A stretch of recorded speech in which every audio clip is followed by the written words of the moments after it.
Êxodo capítulo 37, versículo 10. Fez também a mesa de madeira de acácia. Tinha o comprimento de 2 côvados, a largura de 1 côvado e a altura de 1 côvado e meio. De ouro puro a cobriu e fez uma bordadura de ouro ao redor. Também fez moldura ao redor, na largura de 4 dedos. Ele fez uma bordadura de ouro ao redor da moldura. Também lhe fundiu 4 argolas de ouro, pôs as argolas nos 4 cantos que estavam nos seus 4 pés. Perto da moldura estavam as argolas, como lugares para os varais, para se levar à mesa. Fez os varais de madeira de acácia e os cobriu de ouro para se levar à mesa. Também fez de ouro os utensílios que havia de estar sobre a mesa, e seus pratos, e os seus recipientes para incenso, e as suas galhatas, e as suas taças que se haviam de oferecer libações.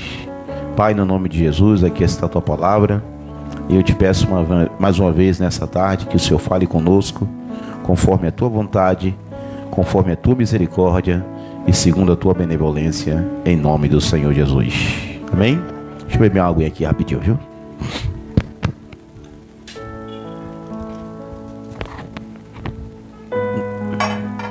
Glória a Deus que nós temos ali um tempinho, e também eu estou sem nenhum visitante aqui nessa noite, para que nós possamos tratar. Se bem que eu estou ali na internet com um monte de visitante, né? Agora.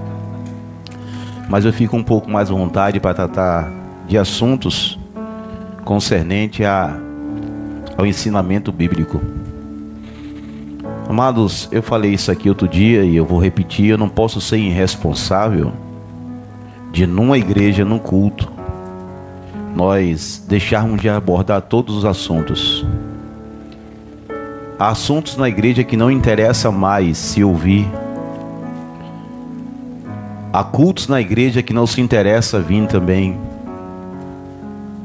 Se vocês forem reparar, geralmente os cultos que mais nós temos movimento de pessoas são cultos voltados para a oração, para a libertação, ou para pedido de alguma coisa. Escola bíblica nem se fala, porque essa aí ninguém tem mais interesse. E uma igreja não pode deixar de ter, irmãos, dentro da sua liturgia de adoração também o ensino da palavra. Aliás, é essencial o ensino da palavra. Não sei se vocês sabem ou não, eu sou crente desde 1996, e o assunto que mais nós tocávamos na igreja, pelo menos uma vez por semana, nós tratávamos sobre o arrebatamento da igreja. E era assim, estudávamos não só a questão escatológica da coisa, mas também a preparação da nossa alma para o dia do encontro com Deus. E pasmem vocês, tem igrejas aí de 5, 6 anos e até 10 que nunca ouviu uma mensagem sobre arrebatamento. Nós deixamos e paramos de nos preparar para o dia da volta do Senhor. E nada mais evidente agora, nesse exato momento, de que Jesus está voltando. Não só por causa dessa pandemia, mas também pelos sinais que estão se mostrando tão claro e evidente em nossos tempos. Um dos sinais dos últimos tempos também é o esfriamento do amor. Ele disse que o amor de muitos se esfriará. E veja se o amor da humanidade não está esfriado. Nós tínhamos antigamente o costume de, se porventura alguém morresse em nossa rua, nós fazíamos o chamado luto, em consideração àquela pessoa que morreu por alguns tempos. Hoje em dia, se alguém morrer na nossa porta, nós simplesmente tiramos o sangue, lavamos com água e aquela morte não significou nada. Aliás, Até pessoas que não tinham coragem de matar, hoje têm coragem de matar. Isso é o esfriamento do amor da humanidade. E nós, como igreja, temos responsabilidade sobre tudo que está acontecendo agora. Eu não vou me excluir dessa responsabilidade. Por quê? Porque nós paramos e passamos muito tempo trazendo uma palavra de vida e vitória, vamos colocar assim. Nós passamos muito tempo preocupados em confortar as pessoas, em dar o que a humanidade está precisando no momento, em fazer com que as pessoas sejam atraídas até a igreja e nós enchermos os nossos templos, que esquecemos, eu estou falando como instituição igreja, esquecemos de fazer o essencial, preparar o povo para a volta do Senhor Jesus. E hoje estamos sentindo o peso disso. Por que estamos sentindo o peso disso?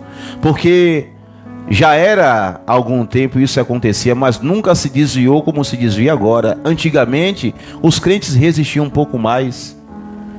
Hoje a coisa mais fácil é se desviar, sobre a expectativa de que Deus sempre nos aceita. É fato que, enquanto a vida, há esperança, se não blasfemarmos contra o Espírito Santo, mas não podemos esquecer que nós não temos controle sobre a nossa vida. E a qualquer momento nós podemos perecer. Então, eu trago a responsabilidade para mim, porque como igreja nós passamos muito tempo, e esse ano de 2000, na virada da década de 90 para 2000, a igreja pegou uma raiz de pregação ainda, que nós nos esforçamos para de qualquer maneira deixar as pessoas satisfeitas.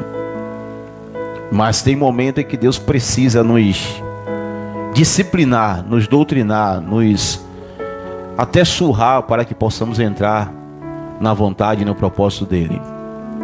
E como eu disse, eu não vou ser irresponsável de não fazer aquilo que é obrigação minha como pastor, porque naquele grande dia eu vou dar conta do meu ministério. E eu peguei essa série aqui a quarta-feira passada e já falei sobre a arca. E eu estou falando sobre os utensílios do tabernáculo. E eu falei que eu estou trazendo essas pregações e vou trazer essas pregações por essas semanas, porque assim como era no passado, onde Deus manda construir um tabernáculo e ali colocar os utensílios, bem é no tempo de hoje, na sua liturgia de culto. Deus, na verdade, estava estabelecendo ali a forma dele ser cultuado e a maneira. E esses utensílios na casa vai simbolizar e vai demonstrar a maneira que Deus tem que ser cultuado e a liturgia que nós precisamos ter para cultuar o Senhor. Semana passada eu falei sobre a arca, e a arca representa ou representava a presença de Deus no meio do povo, simbolizando assim que um culto sem presença não é culto, é reunião. Qualquer culto, por mais motivado, emotivo que seja, e olhe que tem pregadores que conseguem fazer as pessoas chorar com palavras suaves, com discursos emotivos, com palavras que vinha tocar no ego, que as pessoas se emocionam dentro da igreja. Outros são, didaticamente falando, bem preparados, têm o poder da oratória, mas em nenhum desses cultos, se faltar a presença, não foi culto, foi reunião. Porque todo culto que se preze, a pessoa mais importante tem que estar presente. A pessoa mais importante aqui do culto não sou eu e não é você, é Deus. Se Ele não estiver aqui no culto, quando nós estivermos adorando a Ele, não valeu de nada a nossa vinda aqui. Foi simplesmente uma reunião. Então a arca lá simbolizava isso, que a presença de Deus tinha que estar no meio daquele povo. E aí nós vamos ter os restos dos utensílios, mas para não me prolongar muito, eu vou falar nessa tarde sobre a mesa, dentre os outros utensílios. Deus, ao tirar o povo do Egito e ao levar para a terra chamada Canaã, Eu já falei, ele precisava com que os egípcios dissocializassem algumas coisas que ele aprenderam lá. Os hebreus, melhor dizendo, e dentro do Egito eles aprenderam alguns costumes, ou pelo menos esqueceram dos costumes antigos. E Deus, na travessia do deserto, nesse meio tempo, Deus estabelece ali e diz a Moisés para construir um tabernáculo, porque toda vez que o tabernáculo fosse armado, ali seria o local onde Deus se manifestaria no meio daquele povo, seria o lugar de sacrifício e adoração. E dentro desse tabernáculo, diferente de hoje, Deus colocou os utensílios. O culto naquele tempo não era um culto igual ao nosso. Precisava, em primeiro lugar, de um animal para ser sacrificado. Hoje nós não temos mais animal. Precisava ali de uma pia para se purificar e lavar. Precisava do altar do incenso, precisava do altar do sacrifício, precisava do candelabro. Precisava-se da mesa, como eu vou falar nessa tarde, e precisava-se da arca, simbolizando a presença de Deus no meio daquele povo. E Deus manda construir o tabernáculo, dá o projeto a Moisés e manda colocar os utensílios ali dentro. E cada utensílio ali dentro tinha uma função específica para um propósito que Deus havia destinado dentro daquele tabernáculo. E como eu disse, esses utensílios não estão aqui mais hoje como um propósito de adoração, mas naquele tempo estava. E como o autor dos Hebreus diz que tudo aquilo que está no passado é simbologia do que nós somos hoje. A arca simbolizava a presença, e a mesa dentro daquele tabernáculo, ou daquele tabernáculo ali, daquela tenda, simbolizava no meio do povo organização. Geralmente mesa é o lugar onde nós organizamos as nossas vidas, nos alimentamos. Você pode perceber que se você fizer um estudo da palavra em cima da cama, quando você terminar aquele estudo, você vai estar todo arrebentado, porque sua coluna vai estar doendo. Se fizer no chão, da mesma sorte. É necessário você sentar na mesa, sentar numa cadeira, se posicionar bem para poder estudar, ter um conforto e sair daquele estudo sem dores no corpo. Então, quando se fala em mesa, trata-se de organização. E a mesa estava ali no meio do povo do tabernáculo justamente para isso. Deus ao mandar construir, ele diz: constrói para que sobre esta mesa possa estar os utensílios da casa do Senhor. Não somente os objetos de culto, como pratos, como bacia,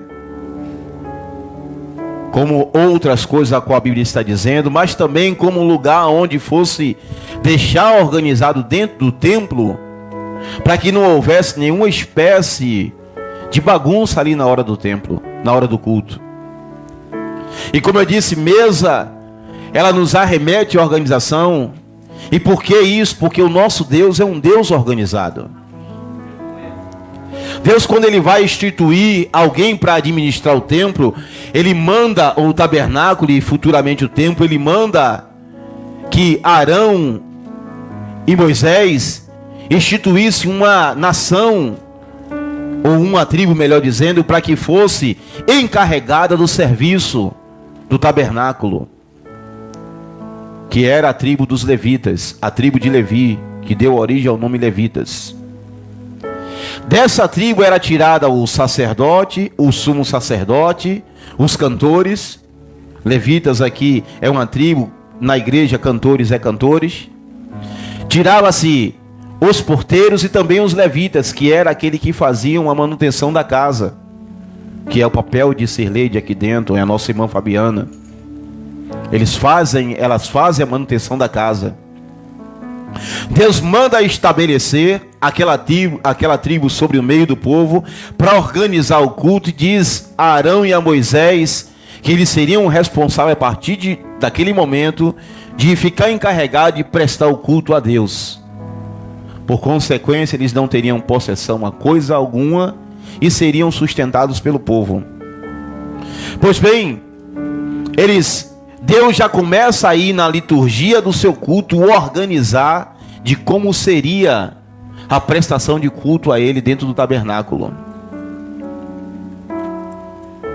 De como seria e de quem deveria ministrar ali dentro, porque aquela tribo seria separada e consagrada para o serviço do Senhor. Elas não teriam outro compromisso senão cuidar da casa de Deus. Então Deus começa a se organizar desde ali daquele tempo. Porque o nosso Deus, irmãos, é um Deus organizado. Eu estranho um pouquinho, e as pessoas me criticam até. Se vocês não sabem, eu sou muito criticado, porque eu sou um pastor, talvez o único que você vai conhecer na sua vida. Vou falar aqui porque tem um pastor Raimundo também lá em cima, que se preocupa em terminar um culto dentro de um horário. E eu sou um pouco criticado com isso, porque alguém fala que quando você tem um culto, você não sabe a hora de terminar, porque afinal de contas, Deus é um Deus de mistério, não. Paulo vai tratar desse assunto lá em 1 Coríntios, capítulo de número 14, sobre a organização que nós temos que ter no culto, porque o culto não pode ser uma bagunça. O culto não pode ser algo desorganizado, porque nós vamos ver na palavra a organização de Deus. Deus, irmãos, é o maior organizador das coisas. Ele consegue colocar e gosta que tudo esteja nos seus devidos lugares. Para que vocês tenham ideia, era ordenado ao sacerdote carregar a arca. Para que vocês tenham ideia em organização, a Bíblia diz que Saul era assistenciado pelo profeta Samuel, mas que ele ia partir para uma guerra, e Samuel foi orar a Deus, tinha os seus afazeres e demorava a vir, mas Deus disse a Samuel e disse a Saul que para eles partir teria que consultar o profeta, e o profeta diria, segundo a palavra de Deus, se eles iriam ou não iriam. A Bíblia diz que Saul, sendo rei, se atreveu a entrar nos negócios do profeta. E você veja a organização de Deus, porque quando Saul, mesmo ele sendo rei, hierarquicamente falando, tinha um domínio sobre o governo daquele país, Israel, mas Deus consegue e quer que tudo fique nos seus devidos lugares. Deus é tão organizado que a Bíblia diz que Moisés, dentre Israel, era como se fosse um Deus, o porta-voz. Ele era a representação física de um Deus invisível. Arão estava ali no seu papel bem definido como sumo sacerdote, e Miriam profetiza. Mas quando os dois começaram a imaginar que ia fazer uma bagunça, porque Miriam e Arão, diz a palavra, se rebelaram contra Moisés. Miriam diz: porventura Deus só fala com ele, eu sou profetisa. E Arão diz: eu também sou sumo sacerdote, Deus só fala com ele. Deus rapidamente tratou de organizar esse assunto. Disse: Moisés, tem uma encrenca aí, chama Miriam e Arão, porque eu tenho que colocar algumas coisas nos seus devidos lugares. Deus chama Miriam, chama Arão e chama Moisés e fala assim: Miriam, se tem profeta em Israel, apresente a mim, porque eu não conheço. E se tem, eu só falo com ele através de visões e sonhos. Mas enquanto Moisés é meu amigo, eu falo com ele cara a cara. E Deus está dizendo: Miriam, coloque-se no seu lugar como profetisa, e você, Arão, fique no seu lugar como sacerdote. Não mistures, porque as coisas aqui estão bem organizadas. Eu falo com Moisés, Moisés fala com Arão, Arão fala com o povo. Miriam, eu te dou revelações de vez em quando eu quero te dar. Então o negócio está bem definido. Você está entendendo por que eu desconfio muitas vezes, irmãos, nesses cultos, sob pretexto de que Deus é aquele que opera? Aliás, deixa eu fazer aqui um parêntese, porque eu não sei, eu não me diminui nada, eu consigo, dentro da organização de um culto, fazer tudo o que tem que se fazer para Deus. Nós conseguimos sentir a presença e consigo terminar dentro do horário. Eu não sei qual é o problema com isso. Eu sou menos espiritual do que algum outro? Não. Então, a mesa ali dentro simbolizava a organização, porque desde aquele tempo, Deus já estava mostrando como Ele gostaria que a liturgia do culto fosse. A arca estava no meio representando a presença, mas Deus queria que dentro da liturgia tivesse-se organização, tivesse a responsabilidade. Organização essa que, se nós deixarmos de faltar em nosso meio, não adianta ter a arca, porque a arca era só a representação, mas Deus não estava dentro da arca. A arca não carregava Deus, a arca só simbolizava a presença dele, porque Deus manifestava-se quando havia culto. Culto esse que Deus disse que teria que ser. Então nós, no dia de hoje, bem como antigamente, precisamos desse elemento chamado mesa dentro da igreja. Precisamos da organização para que Deus se manifeste, porque se o culto for uma bagunça, aí não vai ser Deus. Não criticando quem quer que seja, porque eu disse que eu não posso mexer na espiritualidade de quem quer que seja. Mas tem cada culto, irmão, que você vai, que você não sabe a hora que começa o louvor, ou que termina a oferta, ou que começa a palavra. Tem culto que você vai, que você não sabe, você sabe até a hora que começa, mas você vai ali numa surpresa. Não sabe a hora que vai terminar, porque afinal de contas Deus está. Porque afinal, Paulo vai dizer assim: olha, quando vocês forem se reunir dentro da igreja para adorar a Deus, vocês tenham reverência e façam-se tudo com ordem e decência. Se vocês querem falar em língua, faça-se por 2 ou 3. Não havendo interpretação, cale-se todos. Quando todos aqui podem profetizar, qualquer um aqui na igreja pode profetizar, mas faça isso por 2 ou 3 pessoas. Se não houver interpretação, cale-se. E se um profeta estiver falando e Deus dê ao outro, o outro se cale-se para que o outro fale, para que não haja, irmãos, uma bagunça num culto. E olhe, um culto, e tem hora que eu chego na igreja que eu fico agoniado, porque eu estou vendo gente, na hora de louvar, está lendo Bíblia, na hora de ler Bíblia, está louvando, ou na hora de estar orando, está cantando, e isso vira uma bagunça, porque se nós não nos unirmos, aliás, o Salmo diz isso: ó, quão bom e quão suave é que os irmãos vivam em união. Se na hora do culto nós não prestarmos atenção para que esse culto precisa ser organizado, vira uma verdadeira bagunça e infelizmente Deus não se manifesta entre nós. Deus não trabalha em nosso meio. É por isso que é de essencial. O problema disso tudo é que nós, nesses últimos tempos, aliás, de alguns tempos para cá, só queremos ficar só com a parte alegre e esquecemos da nossa parte de responsabilidade. É por isso que eu digo: sejam organizados, por favor. Não venham aqui para frente para Deus te dar uma palavra na hora, porque isso não existe. Deus pode até te dar uma palavra na hora, mas por favor, se prepare antes. Tá vendo que tem hora que eu digo: meninos, se não ensaiar, pelo menos se organizem, saber o que é que vai fazer, para não chegar aqui na hora do louvor virar uma bagunça. Um quer cantar uma coisa, outro quer tocar outra, um quer trazer uma nota, outro quer trazer uma versão, e isso vira uma verdadeira bagunça. E em vez de Deus se manifestar, se manifesta o espírito da confusão, porque na verdade quem é bagunceiro é o diabo. Aliás, deixa eu corrigir aqui: o diabo é bagunceiro, mas nos cultos dele ele não quer bagunça. Porque se alguém dentro do candomblé, eu não fui lá, eu nunca fui no candomblé, mas eu sei mais ou menos de pessoal falar, não sei se hoje está assim. Eu acho que se dentro do candomblé alguém usar celular, mas ali não, ali tá associando. Se alguém usar celular, o diabo dá uma surra. Eu acho. Eu acho que se dentro do candomblé tiver uma sessão lá, no momento da sessão tiver alguém batendo papo, eu acho que o diabo dá uma surra.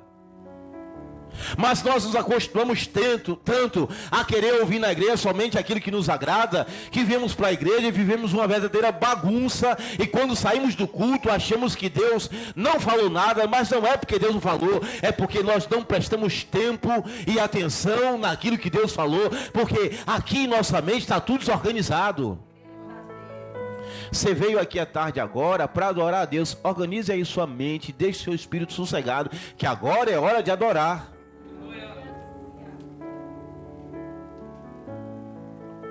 Precisamos organizar na raiz. Paulo diz a Timóteo: Timóteo, meu filho, procura apresentar-te a Deus como obreiro aprovado, que não tem que se vergonhar, que maneja bem a palavra da verdade. Evita, porém, os falatórios profanos. Paulo está dizendo a Timóteo: Timóteo, se aprimore na hora de você fazer a obra de Deus. Você não pode levar uma vida desorganizada a semana toda, para depois, na hora que você vier aqui para frente, você parar. A hora que você quiser, eu vou preparar um versículozinho aqui, vou dar na frente. Não, isso é algo que Deus não vai receber. A igreja até pode se alegrar, pode pular, pode dançar, mas o problema é se Deus vai receber. Porque na vida espiritual nós não podemos colocar a carroça frente aos bois. Organização, a mesa representava a organização, e a organização na igreja, irmãos, é essencial até hoje. E nós não estamos prestando atenção que os utensílios ali representavam o que hoje é necessário se ter no culto. Irmão, tem lugar, e eu não quero criticar aqui quem quer qualquer igreja aqui, longe de mim isso, mas eu não posso deixar de falar. Tem lugar que está prestando um culto, irmãos, os irmãos estão passando para lá e para cá. Tem igreja, irmão, que está vendendo comida na hora do culto. O irmão está lá, adorando a Deus, está sentindo o cheiro, Pablo, de churrasco. O irmão vai ficar aqui perturbado. Meu Deus, que cheiro de churrasco é esse? É a igreja que está vendendo comida na hora do culto.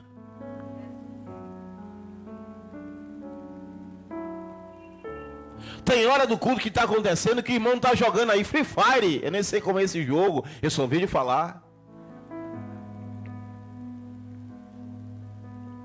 Hora do culto, irmãos, que é um bate-bate terrível. E, pasme, eu nunca vi um culto, graças a Deus, irmãos, que nós sofremos muito pouco com isso aqui. Eu nunca vi, parece que tem gente que tem incontinência urinária, porque vai 10 vezes, na hora do culto, de 2 horas, no banheiro e vai e volta.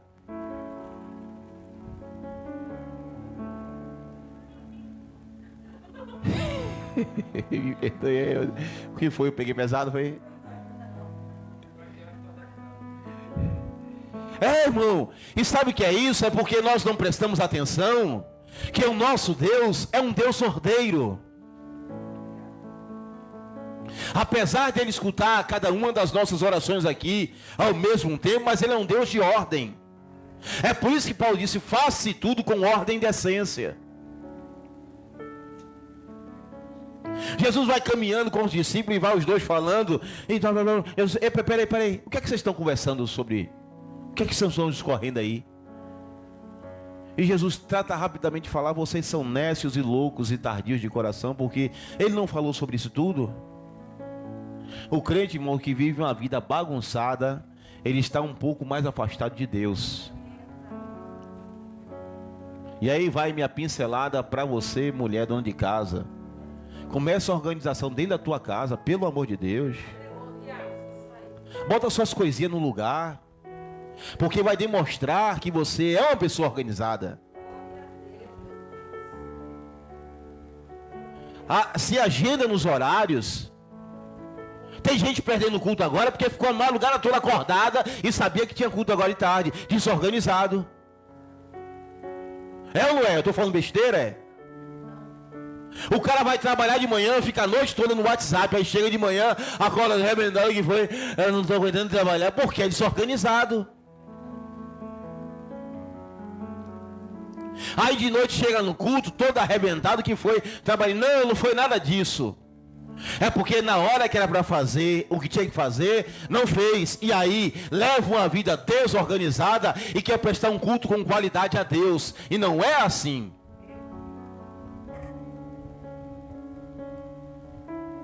Se vocês do Ministério de Louvor não ensaiar na hora de louvor, é melhor que nem cante.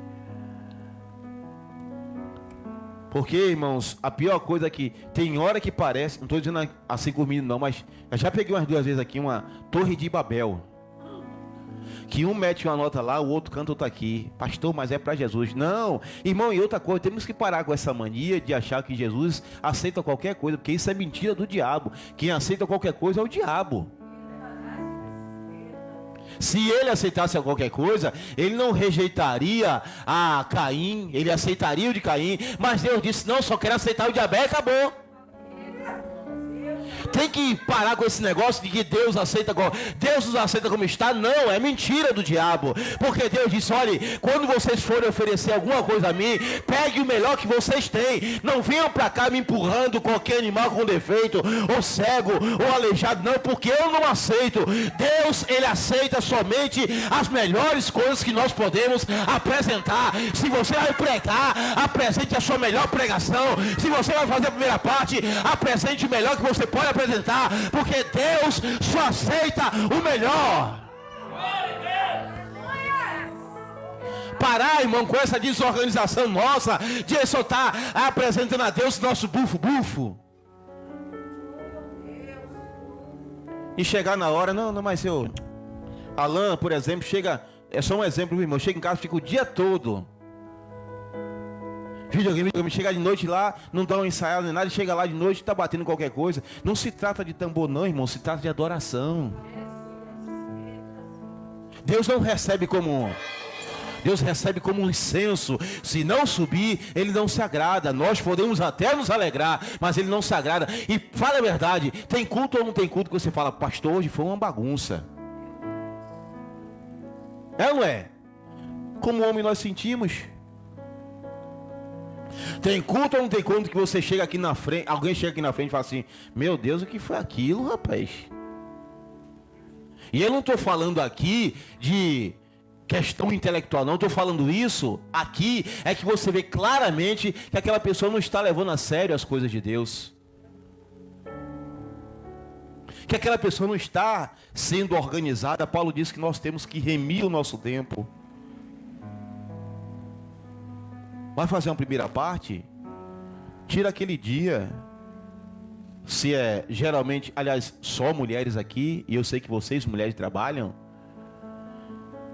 mas pega um dia de domingo e prepara a palavra de quarta-feira. E pega aquela palavra de domingo e vai meditando até quarta-feira, para quando vocês chegarem aqui quarta-feira, pelo menos a gente diz assim, houve um esforço da parte da pessoa. Vai pregar na sexta, prepara a segunda. E vai remoendo aquela palavra até sexta-feira. Vai falar no domingo a mesma coisa. Se nós não nos organizarmos, a nossa vida espiritual, irmãos, ela vira uma bagunça. Ela vira uma bagunça. Porque ela vai refletir na nossa espiritualidade.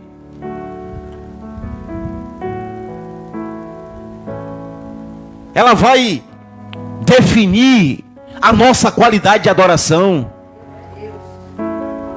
Já pensou? Tem gente que chega no culto, e eu já estou encerrando. Tem gente que acha que pode chegar no culto a qualquer hora, e não é assim. Se o culto começa 4 horas, chega no culto e vai orar, gente.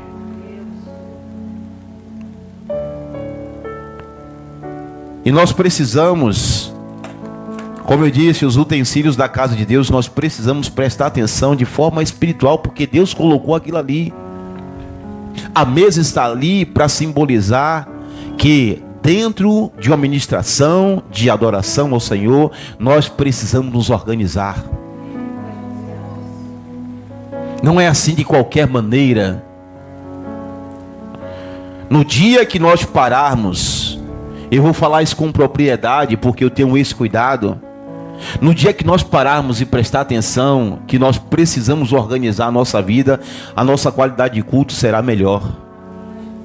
Eu vou para o culto hoje à tarde, ou agora à tarde, mas se for hoje à noite, eu vou para o culto hoje à noite e vou me organizar agora de manhã, porque de tarde eu não quero chegar atrasado ou atrasada.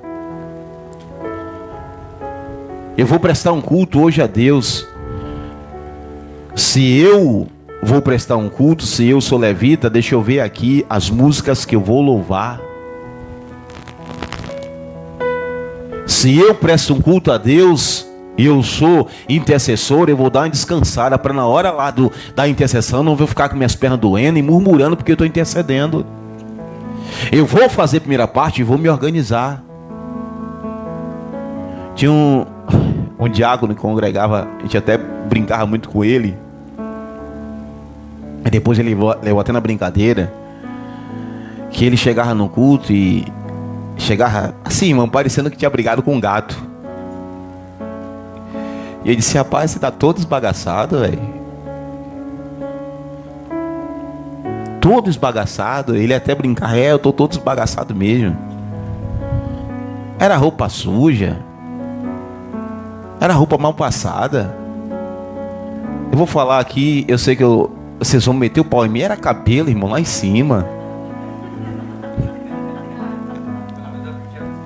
Tá, graças, obrigado, Israel. Você é uma benção. Irmão, pelo amor de Deus, vai cultuar a Deus. Dá uma pastazinha no sapato. Se não tiver, que hoje tá raro como o quê. Mas pelo menos dá um trato aí. Tem gente que parece que saiu da guerra e veio pro culto. Que foi isso, irmão?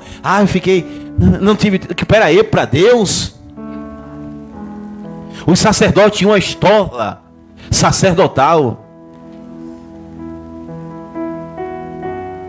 Tinham uma estorna sacerdotal. Eles tinham uma roupa específica para a hora do culto. E nós achamos, irmãos, que o nosso Deus mudou. Não mudou. Ele continuou o mesmo. E Ele continua querendo o melhor. Ele continua exigindo de mim e de você o melhor que você e eu podemos apresentar. O melhor, sem sombra de dúvidas. Sempre o melhor. Chegar no culto, se você chegou atrasado, você, se não pôde chegar no horário, é uma coisa. Mas se você podia chegar e chegou atrasado, você mostrou desconsideração a Deus. Se você chegar no culto para ministrar uma palavra e não se preparou antes, você mostrou desconsideração a Deus. Você pode até dizer: Deus, eu não fui muito bem, porque tem dia que eu sei, Jesus, eu não fui bem hoje, mas pelo menos eu tentei. E é isso que importa para Deus. O esforço. E Igreja Batista, essa que eu dirijo, vamos tratar a cada dia de nos organizar para prestar o melhor culto ao Senhor. Porque se nós se não prestarmos atenção para a mesa dentro do culto, a organização, Deus não vai estar em nosso meio. Eu fui num culto, irmãos, que eu disse... Eu entrei às 7 da noite, era para terminar 10. Eu já tinha logo que tirar a sandália na entrada. E eu gosto de culto do reteté. Mas fui, já não tinha cadeira no culto. Eu digo: olha, uma pastora amiga minha.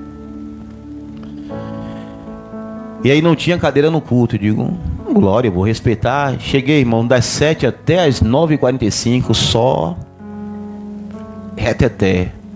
Quando chegou 15 para as 10, era para terminar 9, o pastor pegou e pregou 5 minutos. Fez a oração e a gente foi embora.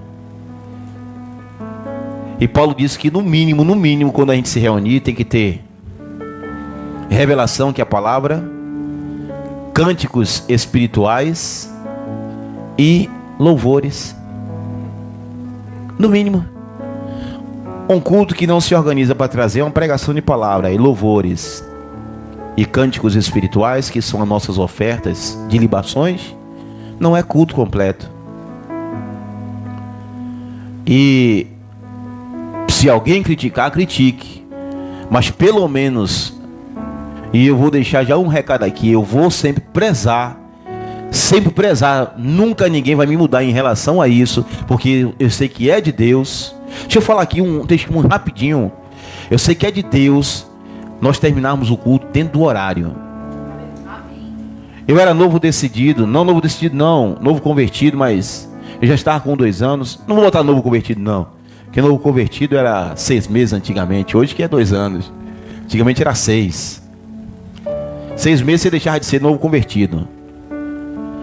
Eu era um obreiro novo e nós fomos para um retiro em Salbara. E pensa, irmãos, dentro de um colégio, 600 pessoas. Eram 7 igrejas reunidas. E eu estava responsável pela minha igreja que eu congregava, porque o pastor não foi, pelo menos no dia. E passou a circular que todo crente podia orar a hora que quisesse. Agora, as orações dentro do quarto só podia ir até meia-noite. Se alguém quisesse orar a partir de meia-noite, tinha que ir para outro lugar para não atrapalhar aqueles irmãos que iria dormir cedo.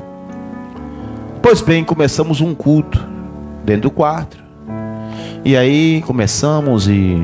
Adorador é tudo que eu sou, grande é o Senhor. E aí culto e oração tal. Quando dá meia-noite, disse: irmãos, vamos orar para nós finalizarmos o culto, porque o nosso pastor presidente, ele disse que só podíamos ir se alguém quiser continuar o culto, vai lá para o campo, que é um lugar vazio, ou para outro lugar, e continua lá. Vocês podem passar até a noite toda.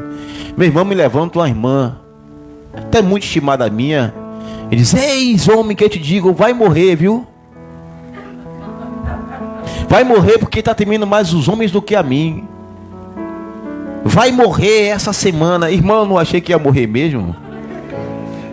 2 dias sem dormir. Eu digo: meu Deus, o que foi que eu fiz? Ô irmão, resumindo a história por causa do horário, a irmã não conseguiu mais olhar para minha cara depois de uma semana, porque eu não morri.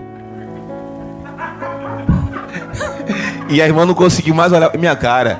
E eu vim entender depois como é que Deus ia me punir, porque se Ele diz para mim que eu preciso ser obediente aos meus líderes, como é que Deus vai me matar pela ordem que Ele deu? E eu sempre fazia questão de passar pela irmã e dizer: a paz do Senhor, irmã. Estou vivo, irmã. Eita glória.